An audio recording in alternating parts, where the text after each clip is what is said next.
Kita belajar terus dengan banyak negara, terutama belajar kepada negara yang berniat mendominasi dunia seperti Rusia, Amerika, Tiongkok, Turki, Inggris, Perancis, dan Israel. Kita semua tahu sejak awal peradaban manusia modern, bergiliran dunia dikuasai oleh sebuah bangsa atau negara, diawali oleh kerajaan Romawi, kemudian Mongol, kemudian Inggris Raya di abad pertengahan hingga Perang Dunia Kedua. Dan sejak Perang Dunia Kedua hingga saat ini, Amerika masih menjadi pengendalinya. Setidaknya dengan soft power yaitu dolar yang dipakai lebih dari 70% transaksi antar negara di dunia saat ini.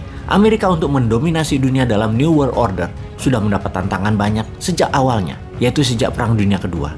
Ditantang Uni Soviet dengan perang dinginnya yang pada akhirnya dimenangkan Amerika dengan runtuhnya Uni Soviet di tahun 1991.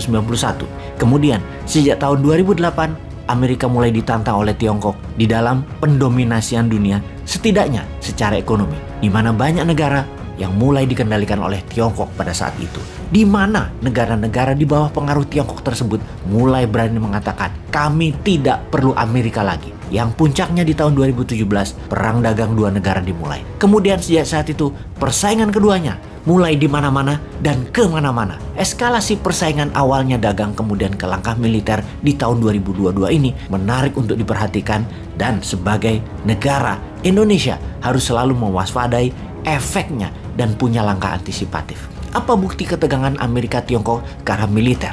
Sebuah fakta pada Shangri-La Dialog beberapa saat yang lalu di Singapura, Menteri Pertahanan Tiongkok Wei Fenghe agaknya sudah tidak basa-basa lagi menantang Amerika dalam hal militer tentunya, yaitu dalam urusan Taiwan. Menhan Tiongkok tersebut berkata dengan kalimat, kalau Taiwan menyatakan kemerdekaannya, itulah masa Tiongkok akan menyerbu Taiwan, dan siapapun yang membela Taiwan akan kami libas. Ini pernyataan sangar bin berani. Saat ini dunia sedang menganalisa pernyataan tersebut karena hal itu ibarat melemparkan air dari gelas ke muka Amerika secara langsung. Beranikah Amerika bertindak membela Taiwan? Ada dua hal yang akan kita diskusikan dalam video narasi kali ini, yaitu kemunafikan Amerika dan strategi Tiongkok mendominasi dunia. Kita ke Amerika terlebih dahulu. Ketika Joe Biden terpilih menjadi Presiden Amerika, platform kampanyenya adalah Reviving America atau menghidupkan kembali Amerika, yaitu semangat keamerikaannya dibangun. Dimana kita tahu Amerika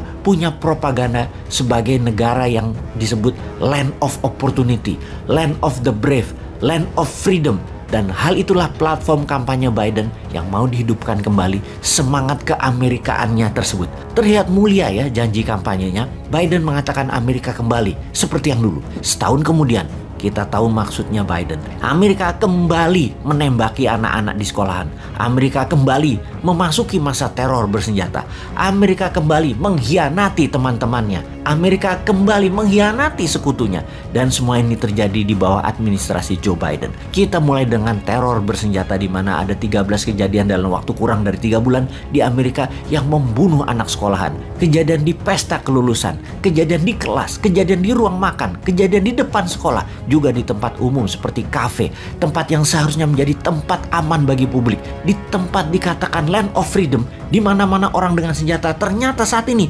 bisa menembaki orang lain dengan bebas. Itukah yang dimaksud dengan Reviving America? Pastinya kita tidak bisa menyalahkan Biden mengenai orang gila atau psikopat, namun kita salahkan Biden urusan senjata yang dengan bebas bisa dimiliki siapapun di dalam negeri Amerika.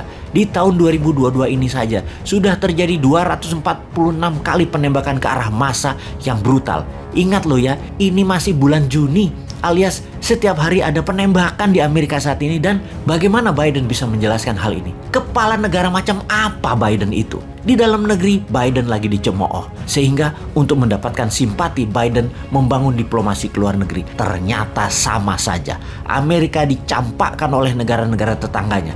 Amerika saat ini sedang mengadakan summit atau pertemuan tingkat tinggi, The Summit of Americas, yaitu kelompok negara-negara benua Amerika, OAS, The Organization of American States. OAS terdiri dari 34 negara benua Amerika, mulai dari Kanada hingga selatan Argentina. Ternyata pertemuan tersebut dianggap sebelah mata oleh banyak negara benua Amerika lainnya karena Amerika dianggap egois dan tidak korporatif. Meksiko, tetangga yang nempel pagar Amerika, tidak hadir tidak mengirimkan kepala negaranya, hanya mengirimkan menlunya saja. Summit ini pertama kalinya bagi Amerika menjadi tuan rumah sejak summit tahun 1994. Ketidakhadiran Meksiko adalah pukulan telak bagi Amerika karena setelah Amerika, Meksiko adalah negara terbesar kedua ekonominya di benua Amerika tersebut. Selain pemimpin Meksiko tidak hadir, pemimpin negara lain pun banyak yang tidak hadir seperti Honduras, Guatemala, dan El Salvador tidak hadir juga. Jadi apa penjelasannya atas boikot pemimpin negara-negara tersebut tidak hadir? Di antara ketidakhadiran karena boikot, ada 3 negara benua Amerika yang tidak diundang di Summit of Americas, yaitu Venezuela, Kuba, dan Nicaragua, dengan alasan ketiga negara tersebut tidak diundang karena tidak menerapkan demokrasi di negara masing-masing dan Amerika tidak mau berhubungan dengan mereka. Ketika mengatakan tidak mau berhubungan dengan negara yang tidak demokrasi, Amerika ternyata di hadapan dengan Tiongkok beda. Amerika ciut, tidak bisa apa-apa.